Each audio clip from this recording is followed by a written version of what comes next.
Friends, नौवां lesson हम कर रहे थे 10th क्लास में। लाइट, उसका अध्ययन करते हैं। आगे देखिएगा, हमने जो है वो ये पढ़ लिया था कि जो प्रावर्तन है, प्रावर्तन के पश्चात हमने प्रावर्तन के नियम, प्रावर्तन के प्रकार और उसके अलावा जो समतल दर्पण है, उस समतल दर्पण से किस प्रकार प्रतिबिंब की जो विशेषताएं हैं 4, और इसके अलावा जो प्रतिबिंब है वो किस प्रकार से जितना बिंब दूरी पर होता है दर्पण से उतनी ही दूरी पर उसका प्रतिबिंब बनता है, इसको हमने सिद्ध कर दिया था। आगे आज हम बात करते हैं गोलीय दर्पण की। गोलीय दर्पण जो होता है ये क्या होता है? तो एक कांच का खोखला गोला लीजिए, कांच का खोखला गोला। इस कांच के खोखले गोले को मैं यहां से काट देता तो मेरे पास क्या बचा? इतना भाग बचा, और इस भाग के एक तरफ मैं परावर्तक पदार्थ की पॉलिश कर दूं। परावर्तक पदार्थ ये चांदी हो सकती है, निकल हो सकती है, या नेल पॉलिश हो सकती है। इसकी क्या कर दी जाए?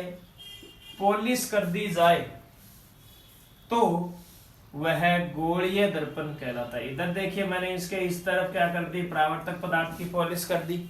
या मैं क्या करूं, इसके अंदर वाले भाग की ओर परावर्तक पदार्थ की पॉलिश कर दूं, तो ये क्या बन जाएगा? गोलीय दर्पण का निर्माण होगा। यानी कि परिभाषा ऐसे देंगे, ऐसा दर्पण जिसका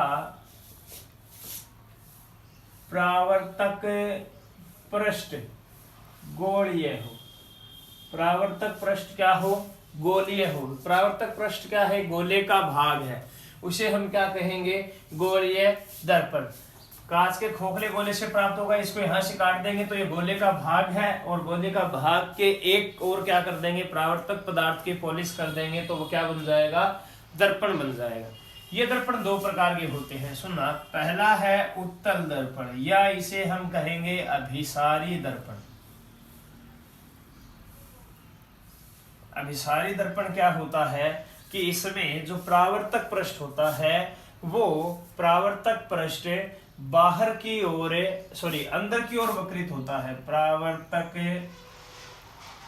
पृष्ठ अंदर की ओर वक्रित। परावर्तक पृष्ठ क्या है? मैंने थोड़ा सा गलत लिख दिया, बाहर की ओर वक्रित होगा। ये परावर्तक पृष्ठ है जिसपे पॉलिश नहीं की जाती। जिसपे पॉलिश नहीं है वो कौन सा पृष्ठ है? परावर्तक पृष्ठ। उसके अलावा जिसपे पॉलिश की गई है वो पॉलिश वाला जो भाग है वो होता है। तो परावर्तक पृष्ठ जो है ये क्या है? बाहर की ओर है। बाहर की ओर क्या है? परावर्तक पृष्ठ जिसपे पॉलिश नहीं है। ये कौन सा है? उत्तल दर्पण है। दूसरी अगर हम बात करें तो दूसरा है अवतल दर्पण, जिसे हम अपसारी दर्पण भी कहते हैं। परावर्तक पृष्ठ कहाँ होगा? अंदर की ओर। परावर्तक पृष्ठ अंदर की ओर वक्रित होता है, अंदर की ओर वक्रित। देखिएगा, परावर्तक पृष्ठ अंदर की ओर है, यानी अंदर की ओर कोई पॉलिश नहीं की हुई, तो ये परावर्तक पृष्ठ अंदर वाला है, तो ये कौन सा दर्पण है? अवतल दर्पण है। यानी कि दो प्रकार के दर्पण होते हैं गोलीय, एक तो उत्तल और एक अवतल। अगर हम पॉलिश जो है ये परावर्तक पृष्ठ जो है, अगर परावर्तक पृष्ठ बाहर की ओर वक्रित है तो उत्तल हो जाएगा, परावर्तक पृष्ठ अंदर की ओर है तो वो अवतल दर्पण हो जाएगा। यानी गोले के अगर बाहर आपने पॉलिश कर दी तो अवतल दर्पण, अंदर की ओर कर दी तो उत्तल दर्पण कहलाएगा। आगे बढ़ते हैं इसमें। अब हमें गोलीय दर्पण से संबंधित कुछ परिभाषाएं आएंगी, इंपॉर्टेंट है, उसका अध्ययन करेंगे। देखिएगा, गोलीय दर्पण से संबंधित परिभाषाएं। मैं यहाँ पे एक बार उत्तल दर्पण ले रहा हूं इस प्रकार से।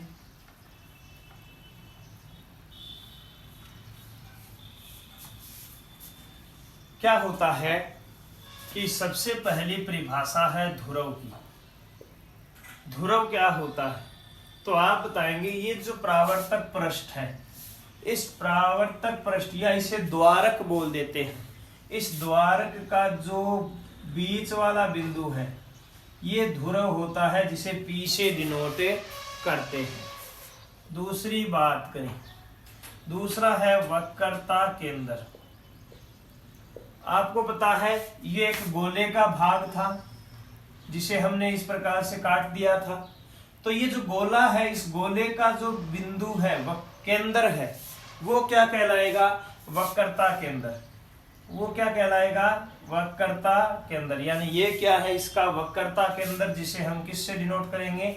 C से डिनोट करेंगे।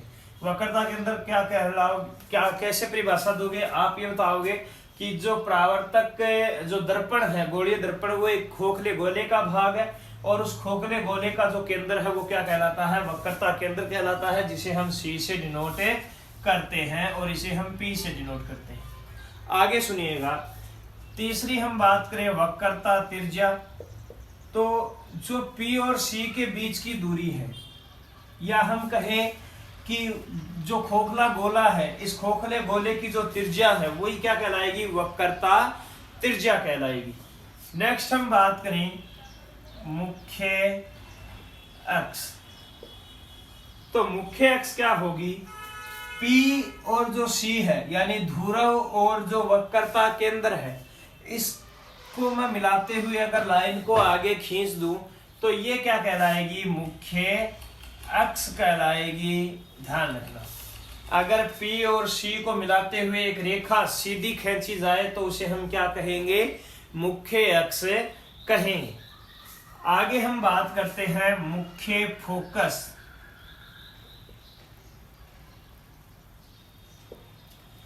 मुख्य फोकस क्या होता है तो आप ये बताएंगे कि जो ये दर्पण है, गोलीय दर्पण, इस गोलीय दर्पण पर कोई प्रकाश किरणें आती है। मान लीजिए प्रकाश किरण आपतित हो रही है। जब ये प्रकाश किरणें आती है तो इस दर्पण से टकराकर मुख्य अक्ष के जिस भाग पे ऊपर मिलती है, मुख्य अक्ष के जिस बिंदु पर मिलती है, वो बिंदु क्या कहलाता है? मुख्य फोकस कहलाता है, जिसे हम F से डिनोट करते हैं। दोबारा सुनिएगा, प्रकाश किरणें जब इस गोलीय दर्पण पर आपतित होंगी तो परावर्तन के पश्चात ये क्या होगी? इससे जब परावर्तित होगी तो जिस मुख्य अक्ष के जिस बिंदु के ऊपर ये मिलेगी या मिलती हुई प्रतीत होगी तो वो क्या कहलाएगा? मुख्य फोकस, जिसे हम किससे डिनोट करेंगे? F से। अब हम बात करें फोकस दूरी की। तो आप फोकस दूरी को क्या, एक बात और ध्यान में रखना है, यहाँ पे जो ये वक्रता केंद्र में एक बार यहाँ मान लेता हूं, जो फोकस दूरी, जो वक्रता केंद्र है, ठीक है, वक्रता केंद्र, या मैं कहूं जो वक्रता त्रिज्या है, वक्रता त्रिज्या को डिनोट करते हैं R से। किससे डिनोट करते हैं? R से। वक्रता त्रिज्या क्या है? यहां से लेके यहां तक, यानी C और P के मध्य की दूरी। अब मुख्य फोकस और P, इसके बीच की दूरी कहलाएगी फोकस दूरी। क्या कहलाएगी? फोकस दूरी, जिसे स्मॉल f से दर्शाएंगे। फोकस दूरी क्या होगी? P व F के मध्य की दूरी। तो देखिएगा, ये दूरी जो है PF के मध्य की, और ये जो दूरी है ये इसकी क्या है? आधी है। यानी कि C और P के बीच में क्या है? F है। यानी मैं कह सकता हूं कि ये जो पूरी दूरी है ये R है, वक्रता त्रिज्या, और ये क्या है? फोकस दूरी है, जिसे हम स्मॉल f से दर्शाते हैं। तो यानी कि R जो है ये 2f के बराबर है। एक f ये हो गया, एक f ये मान सकते हैं, बराबर है दूरी। यानी कि वक्रता त्रिज्या फोकस दूरी से क्या होती है? दुगनी होती है। या मैं कहूं फोकस दूरी जो होती है ये वक्रता त्रिज्या की आधी होती है। तो ये आपको क्या रखना है? ध्यान में रखना है।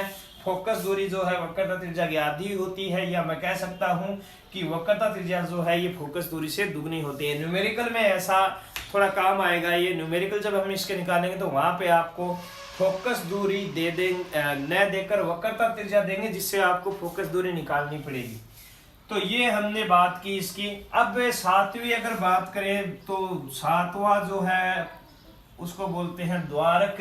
द्वारक क्या होता है तो आप बताएंगे परावर्तक पृष्ठ जो है इसकी, परावर्तक पृष्ठ की जो संरचना है, ये परावर्तक पृष्ठ जो है इसका वर्ताकार जो ये भाग है, ये इसको हम क्या कहते हैं, वर्ताकार पृष्ठ को द्वारक कहते हैं। क्या कहते हैं, द्वारक। यानी द्वारक के मध्य भाग को हम ध्रुव कह सकते हैं। ये परिभाषा भी ध्रुव में लिख सकते हैं। ये सात जो आपको परिभाषा बताई है, सातों परिभाषा इंपॉर्टेंट है। बोर्ड एग्जाम में सीधे परिभाषा आ सकती है कि वक्रता केंद्र किसे कहते हैं, वक्रता त्रिज्या किसे कहते हैं, ध्रुव किसे कहते हैं, मुख्य अक्ष किसे कहते हैं। सीधे आपको परिभाषा पूछी जा सकती है। मुख्य फोकस की परिभाषा इंपॉर्टेंट है, यहाँ पे इस बात को ध्यान रखना है। तो ये हमने बात की गोलीय दर्पण से संबंधित परिभाषा होगी। अब आगे क्या होगा, गोलीय दर्पण से हम प्रतिबिंब का निर्माण करेंगे, और प्रतिबिंब का निर्माण तब होगा जब हमें प्रतिबिंब बनाने के नियम पता हो। तो अब हम बात करेंगे गोलीय दर्पण से प्रतिबिंब निर्माण के नियमों की। देखिएगा, हमें अब गोलीय दर्पण से प्रतिबिंबों का निर्माण करना है, तो उससे पहले हमें उससे के जो नियम है वो जानने होंगे। हम बात कर रहे हैं गोलीय दर्पणों से प्रतिबिंब बनाने के नियम। गोलीय दर्पणों से प्रतिबिंब बनाने के नियम देखिएगा, 4 नियम है। 4 नियम याद रखने हैं बस आपको,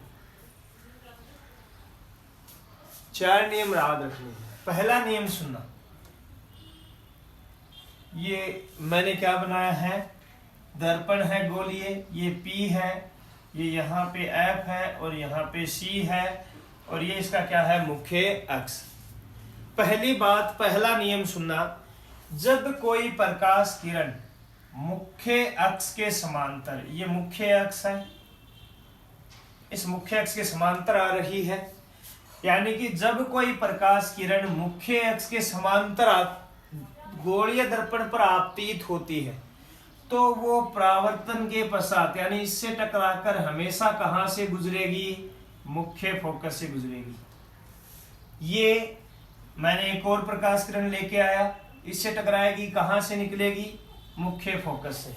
पहला नियम, कहीं से भी कोई भी प्रकाश किरण यदि गोलीय दर्पण पर आपतित हो रही है, मुख्य अक्ष के समांतर, समांतर होनी चाहिए, समांतर आपतित हो रही है, तो वो टकराने के पश्चात हमेशा कहां से निकलेगी, मुख्य फोकस से।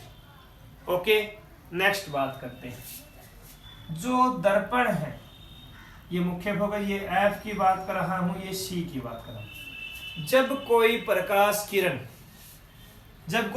किरण मुख्य फोकस से होती हुई दर्पण पर आपतित होती है, कहां से होती हुई, मुख्य फोकस से होती हुई दर्पण पर आपतित होती है, तो वो बाद में मुख्य अक्ष के समांतर हो जाती है। मुख्य अक्ष के क्या हो जाती है, समांतर हो जाती है। दोबारा सुनिएगा, जब कोई प्रकाश की किरण दर्पण पर फोकस से आपतित होती है, तो वो परावर्तन के पश्चात क्या हो जाती है, मुख्य अक्ष के, ये मुख्य अक्ष है, इस मुख्य अक्ष के समांतर हो जाती है। तीसरी बात, तीसरा नियम, प्रकाश किरण जो है, अगर मुख्य फोकस है, ये मुख्य फोकस, ये इस वक्रता के अंदर ये क्या है, मुख्य अक्ष है, ये P बिंदु। जब कोई प्रकाश किरण वक्रता केंद्र से आपतित होती है, जब कोई प्रकाश किरण वक्रता केंद्र से दर्पण पर आपतित होती है, तो ये परावर्तन के पश्चात इसी रास्ते से वापस चली जाती है, यानी वक्रता केंद्र से ही वापस चली जाती है, इसी रास्ते से आएगी, इसी रास्ते से टकरा के वापस चली जाएगी। यानी कि जब कोई प्रकाश किरण वक्रता के अंदर से आपतित होती है तो वो दर्पण से टकराकर वापस इसी रास्ते वक्रता के अंदर से ही वापस चली जाती है। ये हमने पढ़ा तीसरा नियम। चौथा नियम सुनिएगा, जब कोई प्रकाश किरण, ये P है, F है, C है, मुख्य अक्ष है, जब कोई प्रकाश किरण P बिंदु पर आपतित होती है, P बिंदु पर क्या होती है, आपतित होती है, 2 मिनट दोबारा बना रही हूं। P बिंदु पर जब आपतित होती है तो ये जो कोण बनता है, इसी कोण के अनुसार ये क्या हो जाती है, परावर्तित हो जाती है। इसे तिर्यक किरण बोलते हैं। जब कोई प्रकाश किरण P बिंदु पर आपतित होती है तो ये ध्रुव से वापस उतने ही कोण से क्या हो जाती है, परावर्तित हो जाती है। ये 4 नियम हमें गोलीय दर्पण से प्रतिबिंब बनाने के काम आएंगे। गोलीय दर्पण से प्रतिबिंबों का जो निर्माण होगा वो इन 4 नियमों से होगा, जो हम कल करेंगे नेक्स्ट वीडियो में। प्रतिबिंब का निर्माण नेक्स्ट वीडियो में करेंगे। आज हमने जो नियम बताए हैं वो नियम आपको याद करने हैं, इन नियमों को थोड़ा दोहराना है ताकि ये याद हो जाए और कल जो हम प्रतिबिंब बनाएंगे उसमें कोई दिक्कतें नहीं आए।